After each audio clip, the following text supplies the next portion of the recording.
Hai teman-teman semua, Assalamualaikum warahmatullahi wabarakatuh. Perkenalkan, saya Naria, perwakilan dari kelompok 2 dengan anggota Siti Nur Aisyah, Umu Nur Syakdiah, dan Zuhruf Al-Adni akan menyampaikan hasil diskusi kami dengan tema peserta didik dalam pendidikan Islam. Peserta didik merupakan salah satu komponen pendidikan yang berpengaruh terhadap pencapaian tujuan pendidikan. Tanpa ada peserta didik, pengajaran tidak akan terjadi dan pendidikan tidak akan terjadi.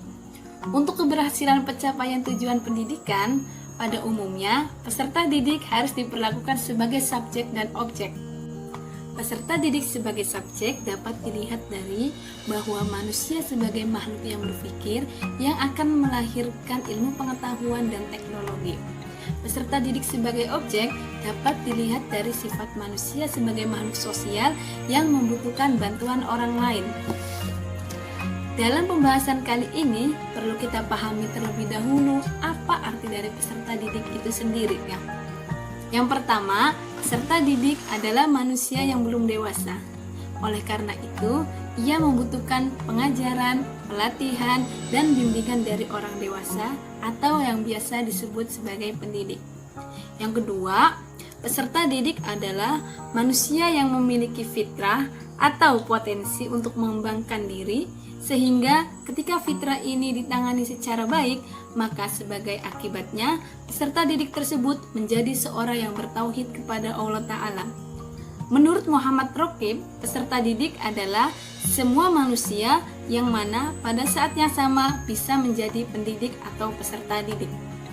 Dari pendapat-pendapat tersebut dapat diartikan bahwa peserta didik adalah manusia seutuhnya yang berusaha untuk mengasah potensi supaya lebih potensial dengan bantuan pendidik. Nah, dari artian tersebut ada beberapa istilah untuk penyebutan peserta didik. Yang pertama, siswa atau siswi. Istilah ini digunakan pada jenjang pendidikan dasar dan menengah.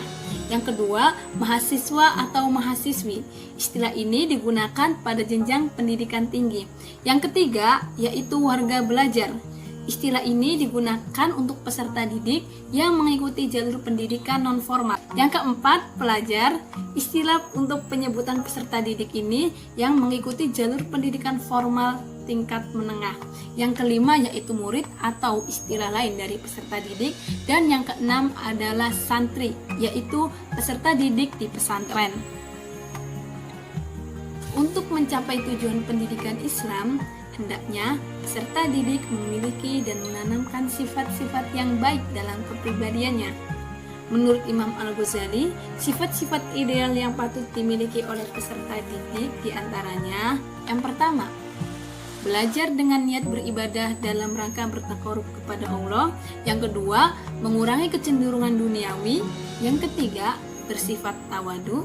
Yang keempat, menjaga dari berbagai pertentangan dan aliran. Yang kelima, mempelajari ilmu-ilmu yang terpuji, baik yang umum ataupun agama. Yang keenam, belajar secara bertahap dengan melalui pelajaran yang mudah menuju pelajaran yang sulit. Yang ketujuh, mempelajari ilmu sampai tuntas kemudian beralih ke ilmu yang lain. Yang kedelapan, memahami nilai-nilai ilmiah atas ilmu pengetahuan yang dipelajari. Yang kesembilan, memprioritaskan ilmu diniyah sebelum memasuki ilmu duniawi. Lalu, bagaimana sih kriteria-kriteria peserta didik itu? Yang pertama, peserta didik bukanlah miniatur orang dewasa, tetapi mempunyai dunianya sendiri.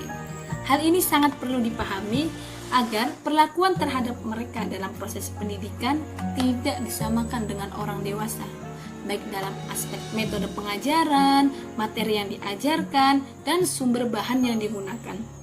Yang kedua, peserta didik mempunyai periodisasi perkembangan dan pertumbuhan. Pemahaman ini perlu diketahui agar aktivitas kependidikan disesuaikan oleh setiap peserta. Karena kadar kemampuan setiap peserta tidak ditentukan oleh usia dan periode perkembangan dan pertumbuhan potensi yang dimiliki. Yang ketiga, peserta didik adalah manusia yang memiliki kebutuhan, baik jasmani atau rohani yang harus dipenuhi, seperti kebutuhan biologis, kasih sayang, rasa aman, dan lain-lain.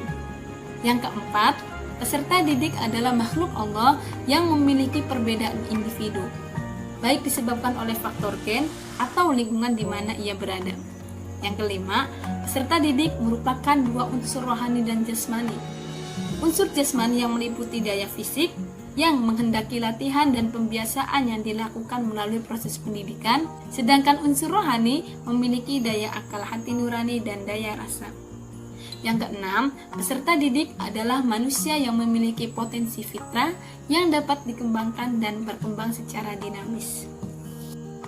Nah, agar pelaksanaan proses pendidikan mencapai tujuan yang dihendaki, yaitu menjadikan peserta didik insan kamil, maka senantiasa menyadari tugas dan tanggung jawab sebagaimana yang dikemukakan oleh Al-Baroshi.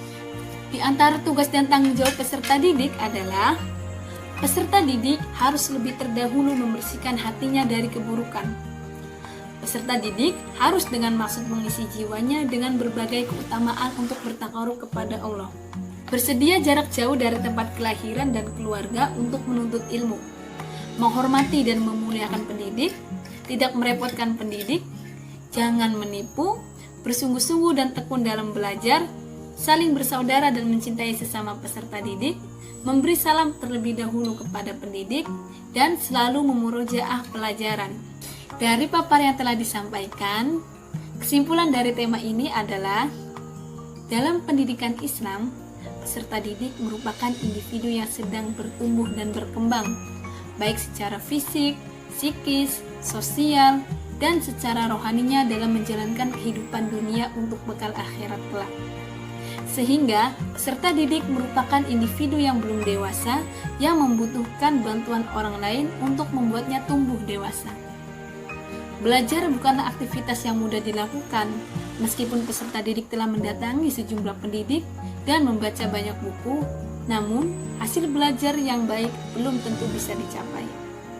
Belajar juga bukan hanya mengandalkan kehadiran fisik saja, tetapi harus ada kehadiran, kemauan, kesadaran, kesabaran, dan sifat-sifat lainnya. Dalam perspektif Islam, kepemilikan sifat-sifat yang juga merupakan tugas dan tanggung jawab peserta didik itu merupakan syarat untuk mempermudah jalannya proses pembelajaran, berhasilnya pencapaian tujuan, berkahnya ilmu pengetahuan, dan mengamalkan ilmu dalam kehidupan. Demikian hasil diskusi dari kelompok kami, kurang lebihnya mohon maaf. Nun wal qalami wa ma yasturun, fastabiqul khairat, hayatul fata bil ilmi wat tuqa. Wassalamualaikum warahmatullahi wabarakatuh.